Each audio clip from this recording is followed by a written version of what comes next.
Bu, kita foto di sini dulu. Yo, kita siapkan di belakang yo. Di sini.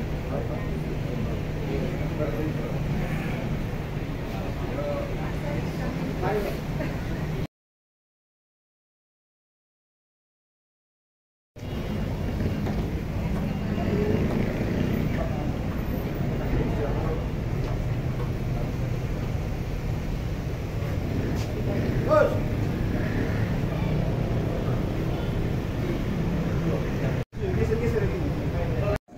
Ini mikir kedokteran.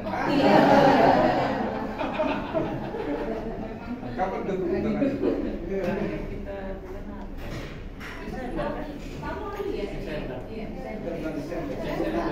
Dua hari sebelum Natal. Saya ketemu lagi. Mama juga. Iya.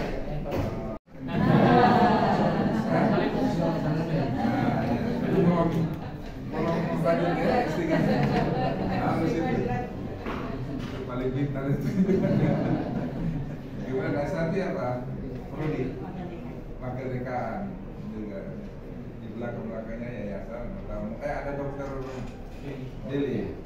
Ini juga baru tolong bantu kita ini karena mau bangun rumah sakit sama fakultas kedokteran. Ini ya, beliau sudah kepala dinas 3 karena ikut pilkada jadi pilek. Nanti mungkin ikut pilkada lagi bisa.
Datang harus izin.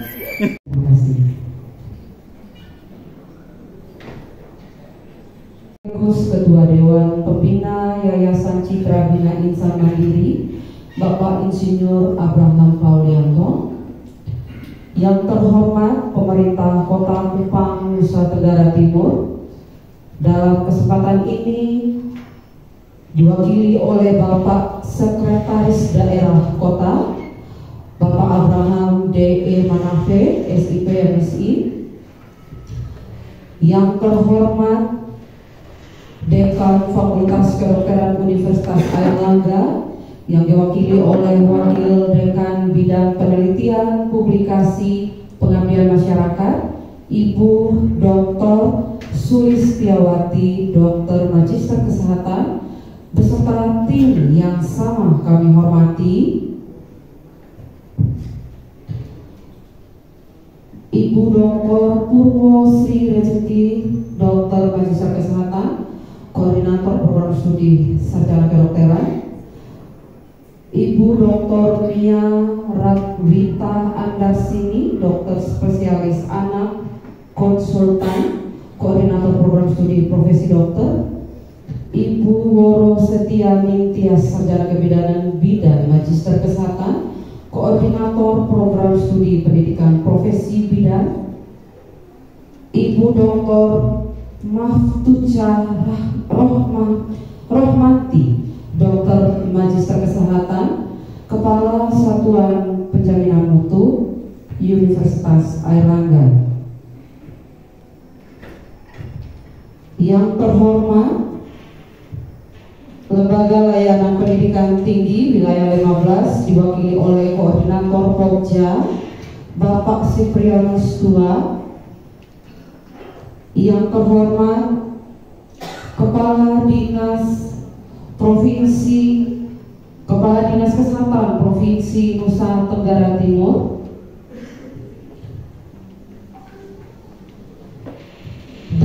Kepala Dinas Kesehatan Kota, yang terhormat Kepala Balai POM diwakili oleh Ibu Paskalista Pati. Hari pertama yang kedua menyanyikan lagu Indonesia Raya dan Mars Universitas Citra Bangsa, yang ketiga doa, yang keempat sambutan, yang kelima presentasi materi visitasi, dan yang terakhir diskusi. Unair sebagai wakil dekan 3, betul Bu ya, bidang publikasi dan pengawasan peserta. Saya sebutkan satu-satu aja karena memang ini sudah dikasih catatan buat saya. Juga Dr. Purwo Sri Rezeki MKS, terima kasih, tepuk tangan dulu buat kita. Saya sekaligus perkenalkan ini. Kemudian Dr. Mira Pratwita Agnas Sini, begitu loh Dr. Mira panggilnya Dr. Mia ya, oh iya ya, berarti ini yang tulis yang salah Bu. Oke. Kemudian Wowo Setia Nitias, ya. Woro, wah ini saya yang salah baca atau kacamata kurang terang ini. Yang terakhir ini lebih sulit lagi namanya. Ini panggilannya menurut Pak Rektor Ibu tutup aja.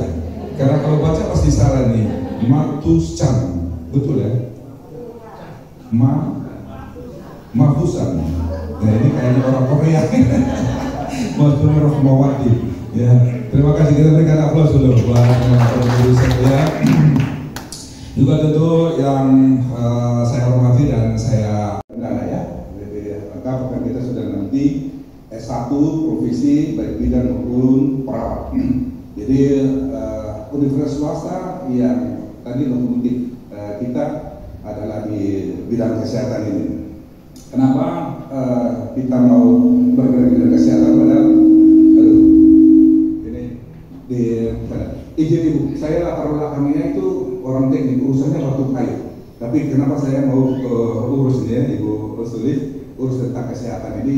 Saya selalu tidak bosan-bosannya menceritakan bagaimana visi misi saya untuk membangun pendidikan ini dari TK dan sampai hari ini kita dari TK sampai SMA semua sudah akreditasi A dan baik sekali, termasuk yayasan ini juga akreditasinya baik sekali. Baru kemarin ya Pak Rektor, tepuk tangan buat Pak Rektor dan seluruh tim akademisi yang sudah mendukung. Bapak Ibu sekalian, NTT kalau mau keluar dari kemiskinan, saya kira yang pertama kita harus rubah mindset, cara berpikir, cara bekerja kita, supaya betul-betul NTT ini berdampak yang membuat citra yang baik untuk bangsa dan negara kita. Karena sampai dengan hari ini kalau kita buka Google, kita lihat maka stigma tentang NTT ini sangat-sangat mengganggu juga. Kadang-kadang kita malu menjadi orang NTT. Tapi saya percaya dengan hari ini kita berkumpul di sini, kita bicara tentang pendidikan dan lebih fokus kepada kesehatan. Saya yakin, percaya Bapak dan Ibu, kita bisa mengangkat NTT ini dari bidang pendidikan dan kesehatan. Setuju Bang? Setuju. Terutama Bapak Kepala Dinas dan para dokter rumah sakit Bang. Setuju Bang?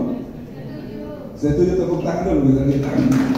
Saya senang ini karena beberapa rumah sakit kita undang di semua ini, dan mereka inilah nanti menjadi dosen bakal kita ya, yang untuk bisa motivasi kita. Bapak dan Ibu sekalian, saya cerita ya, di mana-mana saya tidak malu bahwa kenapa saya latar belakangnya isi berasal dari urusan batu kayu. Kenapa saya bikin kesehatan? Tidak mengerti tentang kesehatan dokter ini. Dari tahun 2004 itu saya sudah cerita, saya urus TKI PKW namanya Nirmala Bona disiksa. Dan situlah mindset saya mulai berubah itu. Pak Sekda, Pak Manfair mungkin tahu juga ya. Jadi 2004 ada TKI kita disiksa di sini di Malaysia namanya Nirmala Bona. Saya pernah urus dia. Dari situ Tuhan kasih banyak jalan buat saya, kasih banyak jalan keluar. Kenapa saya urus Nirmala Bona? Karena nasibnya Nirmala Bona dan saya itu sama. Kita keluarga miskin, tidak bisa sekolah. Jadi zaman saya mau sekolah, saya di SMA itu saya di sekolah. Saya mungkin mau cari sekolah bagus juga kan, saya di sekolah bisa karena pakai celana pendek, pakai sandal nggak bisa, sekolah yang bagus. Itu apa di kepala saya tadi nanti itu. Dan waktu itu bapak saya baru pensiun. 9 keluarga saya nomor 5. 4 saudara saya TKI, TKW. Ya, dia tidak sekolah lah saudara. Akhirnya mereka pun bekerja. Saya orang pertama dari keluarga ini yang bisa sekolah. Saya selalu cerita ini, saya motivasi karena orang melihat saya sekarang, wah sudah politisi, sudah 4 periode DPR lagi, sudah punya universitas, kan apa mau dicari kan gitu ya. Dan ini kita mau bangun fakultas kedokteran, gitu ya. Dan kedokteran ini mana-mana sudah menjadi buah bibir juga kan, gitu kan. Itu bisnis paling besar di sana kita sebagai. Dari Bapak dan Ibu, saya harus cerita ini. Kalau dulu saudara-saudara saya 2 laki 2 perempuan disiksa seperti di Malabona, nggak ada kita. 4 orang saya dan kali-kali nggak bisa jadi sarjana. Hari ini 4 orang dari 9 saudara, 5-nya jadi sarjana karena tadi TKW dan mereka pergi bekerja di luar negeri baru saya ke sekolah. Pertama, itulah Bapak dan Ibu, maka 2004 saya urus di Malabona tadi saya itu. Dan itu juga tidak berpikir untuk jadi universitas. Hanya pikir kenapa yang ilegal ini kok bisa jadi masalah. Mestinya jadi dekat, karena saya merasakan sendiri. Di keluarga ini kalau tanpa kakak-kakak saya ambil jalan keluar ke bekerja di luar atau di luar Indonesia. Kalau di luar TTN mereka udah makan hotel Jawa, Pak, kayak Surabaya, bahkan yang satu itu jadi Pakau lagi, ya masuk tentara. Nggak bisa. Hidup makan aja nggak bisa. Ternyata ke luar negeri, yang untuk tidak ke Malaysia tapi ke Darwin, Australia, karena kakak saya juga masih di Darwin itu cuma 1 jam. Itu bisa menghidupi kami dan bisa sekolah. Nah disitulah Bapak dan Ibu sekalian, akhirnya waktu saya tamat saya suka organisasi, saya langsung bangun BLKI. Jadi urus TKI karena TKI TKW bagi saya bukan masalah, itu biarkan. Nah, kita harus urus. Kita sama proses dan ternyata tidak mudah. Banyak pejabat kita, banyak aparat kita, termasuk imigrasi dan tenaga kesehatan kita salah paham. Begitu. Pulang nanti bisa diperas dan disiksa, bahkan ada yang dibunuh. Di Bapak itu cerita pahit, kalau saya cerita ini tidak selesai, kita nggak ada visitasi. Jadi itulah Bapak. Jadi dari DLK ini saya umur 3 tahun, kok bukan jadi dekat, jadi masalah. Kantor kita dilempar, mobil kita dilempar, kita diancam sampai mana, sampai saya ketemu Kapolri itu melaporkan orang-orang yang mau membunuh saya, mungkin Pak saya. Karena 2009 akhirnya saya sudah masuk anggota DPD. Itu tidak ada banyak. Dari puji Tuhan, kita kerja dengan hati, kerja dengan benar. Hari ini dari TK sampai universitas sudah jadi. Dan tinggal 1 langkah lagi kalau kedokteran ini jadi, maka ITT saya yakin akan berubah 5-10 tahun ke depan. Tidak ada tepuk tangan. Teman-teman juga sudah lama saya cerita ulang-ulang supaya kamu tahu dan semua visi-visi kita yang ada ini para dosen akademisi dan sebagainya itu kita jangan baru kita harus cerita ini supaya orang jangan salah pandang kepada kita sehingga semua teamwork ini bisa berjalan. Saya kira itu Bapak dan Ibu sekalian. Nah, di pikiran saya kalau NTT ini bisa keluar dari kemiskinan itu, Pak Aseda, ini kenapa? Pak Aseda dan teman-teman pasti Indonesia maju, gitu kan? Karena kalau daerah maju, Indonesia pasti maju. Tapi belum tentu Indonesia sudah maju, belum tentu NTT maju. Buktinya kita masih tertinggal, terluar, termiskin. Ya saya bilang yang kita masuk tertipu, gitu ya. Jadi itulah yang menjadi tugas kita di dunia pendidikan ini, apa dan Ibu sekalian. Nah, kita semua tahu, saya kira bonus demografi tahun 2035, 2045 ini menjadi cita-cita kita. Ya, tapi bagaimana NTT ini?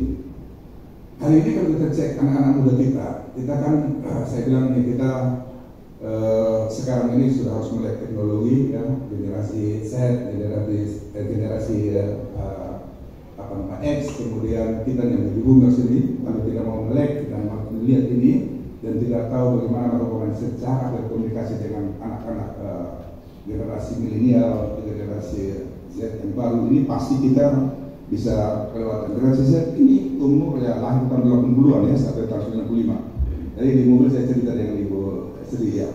Pembantu saya Ibu Ani sering bawa itu Grace. Ibu Ani coba tolong diri saya perkenalkan ini pacar saya Bu. Silakan berdiri itu kanan. Ya tepuk tangan dulu. Berapa usia Grace? Ya. Nah itu ada saya kasih guna. Saya juga cerita tadi ini. Grace baru umur 2 tahun, anak pembantu saya dan sopir mereka kecelakaan. Ceritanya saya pakai supaya harus menikah dan kita belum ada cucu karena saya punya anak Hasan kan? Coba berdiri dulu Hasan, silakan berdiri. Ya tepuk ini yang tadi sudah kenal. Ini anak cuma 2 ini. Anak 2, laki 1, perempuan 1. Ini laki nomor 2, yang perempuan tadi anak ke Jakarta, tapi sudah jadi libatkan menjadi pengurus di Bapak Sekda. Nah, ini anak pembantu pengalaman pribadi saya juga. Jadi saya bercerita sedikit ya, tapi kalau udah kami kalau masih saya korektor supaya saya stop gitu. Cuma kalau tidak usah biar kamu. Nah, anak baru umur 1 tahun ini enggak bermain sama teman-teman kemana-mana gitu ya. Tiap hari di kamar ibu ini main internet atau telepon itu dia lihat. Tiba-tiba suatu ketika anak saya ini masih di luar. Pada sore hari ini ya. Sebelumnya saya izinkan saya untuk menyampaikan terima kasih yang sebesar-besarnya atas kehadiran Bapak Ibu Saudara-saudari di acara yang sangat penting ini. Kehadiran kita di sini hari ini untuk menjadi bagian dari sebuah momen bersejarah yang akan menjadi tonggak awal bagi perkembangan dunia pendidikan kedokteran di wilayah kita, Kota Kupang. Atas nama pemerintah Kota Kupang, dengan rendah hati dan penuh rasa syukur, saya merasa terhormat dapat hadir dalam kegiatan visitasi dari tim Fakultas Kedokteran Universitas Airlangga Surabaya yang akan melakukan peninjauan dalam rangka pembukaan Fakultas Kedokteran Universitas Citra Bangsa Kupang. Kehadiran tim visitasi ini adalah suatu bentuk pengakuan dan apresiasi atas langkah besar yang telah diambil oleh Universitas Citra Bangsa Kupang untuk membuka Fakultas Kedokteran, adalah sebuah langkah yang diyakini akan memberikan kontribusi yang besar bagi peningkatan kualitas layanan kesehatan di Kota Kupang dan sekitarnya. Diakui saat ini di Kota Kupang membutuhkan lebih banyak tenaga dokter agar layanan kesehatan bagi masyarakat dapat lebih ditingkatkan lagi. Dengan adanya Fakultas Kedokteran di Universitas Citra Bangsa Kupang ini diharapkan akan muncul generasi baru dokter-dokter muda yang berkualitas, berdedikasi dan siap melayani masyarakat dengan penuh rasa tanggung jawab.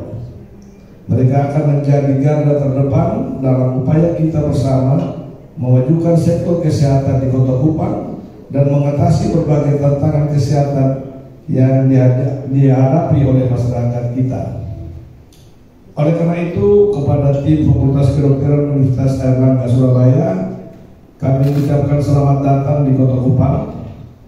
Harapan kita bersama semoga kunjungan dan peninjauan yang dilakukan hari ini akan memberikan gambaran yang jelas tentang potensi dan komitmen Universitas Citra Bangsa Kupang dalam mengembangkan Fakultas Kedokteran.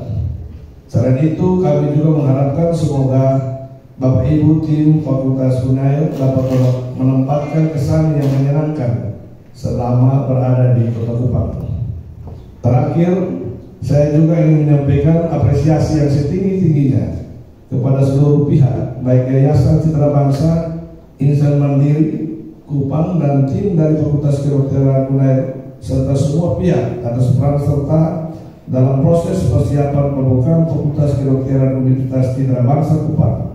Semoga upaya kita bersama ini akan membuahkan hasil yang gemilang bagi kemajuan pendidikan dan kesehatan di Kota Kupang. Sulistiawati, dokter Magister Kesehatan, disilakan.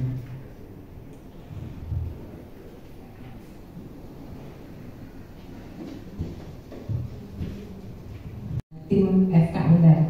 Sebelumnya kami ucapkan atas nama Fakultas Kedokteran Universitas Airlangga, kami mengucapkan terima kasih kepada tim dari Universitas Citra Bangsa, Bapak Rektor yang sudah beserta timnya yang pernah kunjungan ke Fakultas Kedokteran, kemudian mengundang kami dengan rangka rencana pembukaan Fakultas Kedokteran dan juga untuk penguatan profesi bidan. Yang kami hormati Bapak Sekda Agram yang pertama luar biasa adalah kekuatan yang besar. Untuk kami mohon maaf ya, mungkin tadi Pak Bagade kan sebenarnya mau hadir sendiri, tapi karena ada conference jadi nggak diwakilkan kepada kami beserta tim. Kami ada tim 5 orang, kebetulan perempuan perempuan semua. Ini bukan gender, sekali lagi ini bukan gender ya. Tapi memang kebetulan kok 5-5-nya rencananya 2 pria kemudian 3 ya. Tapi ini ternyata semuanya yang berangkat adalah tim semuanya yang wanita. Tapi ini bukan gender sekali lagi. Jadi mulai dari saya sebagai wakil dekan, kemudian Dr. Tutu ini adalah ketua Satuan Penjaminan Mutu, tapi beliau juga konsultan untuk pendidikan kurikulum kedokteran. Jadi di mana-mana sering diundang ya. Kemudian beserta ketua prodi semua, ketua prodi kedokteran undergraduate-nya S1 beserta profesi hadir semua di sini, dan ketua kaprodi untuk kebijakan, sehingga lengkap. Tadi rencananya tadi ada 2 rencana kunjungan kami kan untuk persiapan pembukaan Fakultas Kedokteran beserta penguatan profesi bidan. Mudah-mudahan nanti dalam diskusi bisa dan pada saat visitasi kita bisa memberikan nanti masukan dan sebagainya dengan diskusi kira-kira strategi mana yang supaya cepat terlaksana terbentuknya Fakultas Kedokteran. Saya setuju dibuka Fakultas Kedokteran di Indonesia bagian timur. Mestinya ini yang prioritas, bukan di kota yang banyak. Kalau tadi targetnya memang Pak Presiden 300 ya.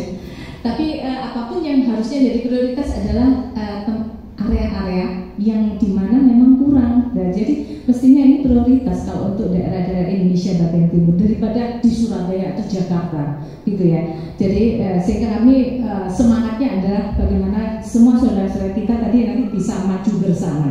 Saya melihat tadi cerita mulai pagi dengan Pak Abraham, luar biasa motivator beliaunya itu ya. Jadi dengan niat yang tulus ya, putra dari bangsa, putra dari daerah ini akan memperkuat bahwa nanti dokter lulusan sini mungkin nggak akan keluar ke kota, ke Jawa gitu kan. Memang juga daerahnya itu yang jadi hal yang positif yang memang perlu didukung ya. Tentu saja sih kita dimanapun berada, saya juga dulu di NTB dan ada juga yang dari Jawa ke sini, tetap kita adalah satu saudara ya. Tapi tetap saya kira nanti putra daerah akan nanti bisa lebih kuat untuk motivasinya, kemudian juga akan bisa membangun daerahnya dengan cepat dan tulus. Itu nomor 1 ya Pak Abraham ya. Nah mudah-mudahan nanti dengan diskusi dan bersama-sama dengan niat yang baik, itu tadi yang pertama, niat yang baik, mudah-mudahan nanti bisa tercapai nanti keinginan dari Universitas Cipta Bangsa untuk mendirikan Fakultas Kedokteran dan juga pendidikan penguatan untuk pendidikan profesi bidan. Terima kasih sekian dari kami. Assalamualaikum warahmatullahi wabarakatuh.